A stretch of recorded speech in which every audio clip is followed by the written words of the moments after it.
Welcome to our channel. Let's begin the journey. Welcome back to The Explainer. Today, we're diving straight into an absolute powerhouse of a topic, the epic journey of turning raw Earth into, well, boundless energy.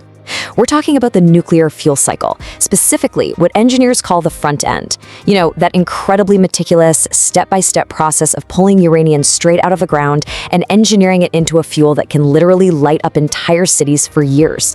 So let's kick things off with a pretty massive contrast. To power our modern world, we rely on unlocking a staggering 200 million electron volts, or MeV, of energy from a microscopic speck of matter. Just to put that into perspective, the energy released in a single nuclear fission event is astronomically higher than literally any chemical reaction we use, like burning coal or natural gas. But as you probably know, you can't just dig up uranium, plug it in, and call it a day. Getting this fuel ready to actually release that energy safely and efficiently, that is a massive technical challenge.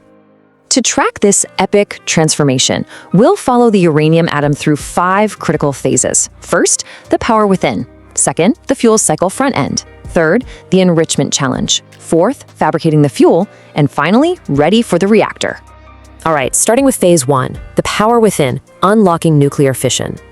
Okay, so the whole secret here lies in nuclear fission. Now remember, fission isn't just some spontaneous event that happens on its own like standard radioactive decay. We actually have to trigger it. We do this by taking a heavy, unstable nucleus and essentially hitting it with a slow-moving thermal neutron. When that nucleus absorbs the neutron, it shatters. It splits into 2 lighter nuclei, those are our fission fragments, along with 2 or 3 free neutrons, and the main event, a massive blast of kinetic energy and radiation, totaling about 200 MeV. It's basically the ultimate game of atomic pinball. You can see it right here. Our slow-moving incoming neutron hits the target, the unstable uranium-235 nucleus. For a split second, it gets highly excited, and then boom, it violently breaks apart. You can clearly see it fragmenting into entirely different elements, like rubidium-93 and cesium-140. But check out what else flies out, more neutrons. Those extra neutrons are exactly what we need to strike neighboring atoms and keep the chain reaction going. And right there in the center, that brilliant flash, that's our 200 MeV. That's the intense heat we use to boil water, spin the turbines, and power the grid. Moving on to phase 2, the fuel cycle front end, from Earth to energy. Like we said, you can't just toss raw dirt into a reactor core and expect it to run. Getting from Earth to finished fuel means pushing the material through 5 highly industrialized steps. First up, we've got mining the raw ore. Next is milling, where we crush that ore to extract uranium oxide, which you probably know as yellowcake. After that is conversion, which transforms the yellowcake into uranium hexafluoride, or UF6 gas. Step 4 is enrichment, where we run that gas through supersonic centrifuges. And finally, fabrication, where we actually shape the material into physical reactor components. Let's jump into phase 3, the enrichment challenge, leveling up the atom. Now, out in nature, uranium basically comes in 2 distinct flavors or isotopes, uranium-238 and uranium-235. Think of U-238 as the bulky, heavy armor of the uranium family. It's incredibly abundant, but it's not easily fissile. If a slow-moving neutron hits it, it usually just absorbs it instead of splitting. To get U-238 to actually split, you really need fast neutrons. On the flip side, we have U-235. This is our highly reactive, fissile superstar. It breaks apart beautifully when struck by those slow-moving thermal neutrons we were just talking about. But of course, nature deals us a pretty tough hand here. When we pull uranium straight out of the ground, a staggering 99.3% of it is that stubborn U-238. Only a tiny, microscopic 0.7% is the highly desirable U-235. Now, if we try to start a chain reaction with just that 0.7%, the newly freed neutrons would just get swallowed up by all that abundant U-238 armor, and the reaction would instantly fizzle out. So what do? We have to artificially enrich it.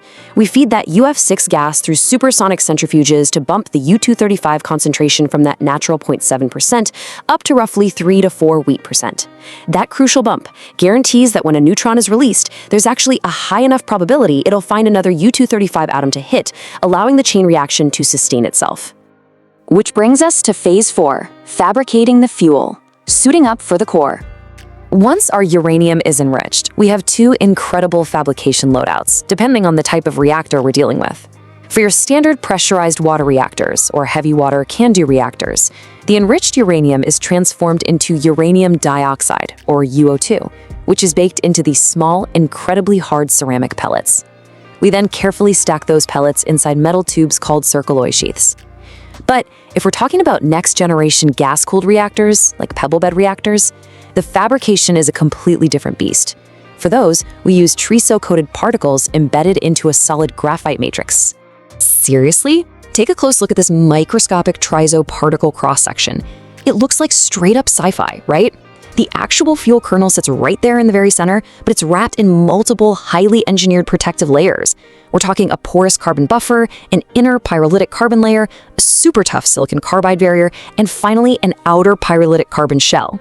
This microscopic, multi-layered shield has one job: act as the ultimate defense. It resists cracking, keeps any radioactive fission products from leaking out, and can withstand immense thermal stress way beyond 1600 degrees Celsius. And we certainly don't just use one of these particles. Thousands of these tiny, resilient triso particles are mixed together and embedded into a massive 60mm graphite matrix. This forms what we call a fuel pebble, which is roughly the size of a tennis ball. The graphite is amazing here because not only does it provide a completely robust structural shell, but it also acts as a moderator for the reactor. It essentially encases the reactive core in heavy-duty armor, meaning the fuel comes with its own built-in safety containment system. It is brilliantly engineered. And that leads us perfectly to Phase 5, ready for the reactor, the final loadout. If we look at the anatomy of a standard reactor fuel rod, they're typically long and thin. This design provides a massive surface area, which allows neutrons to easily travel back and forth between adjacent rods to keep that chain reaction humming. But here is the truly mind-blowing part to me. Even after this entire incredibly complex enrichment and fabrication transformation, the working fuel rod is still mostly composed of non-fissile U-238. We're talking about 97% of it. That tiny, heavily engineered 3% fraction of U-235, that's the spark carrying the weight of the entire power grid. It's purposely designed exactly this way to ensure a perfectly manageable, steady rate of fission. So, we've tracked the entire front-end journey.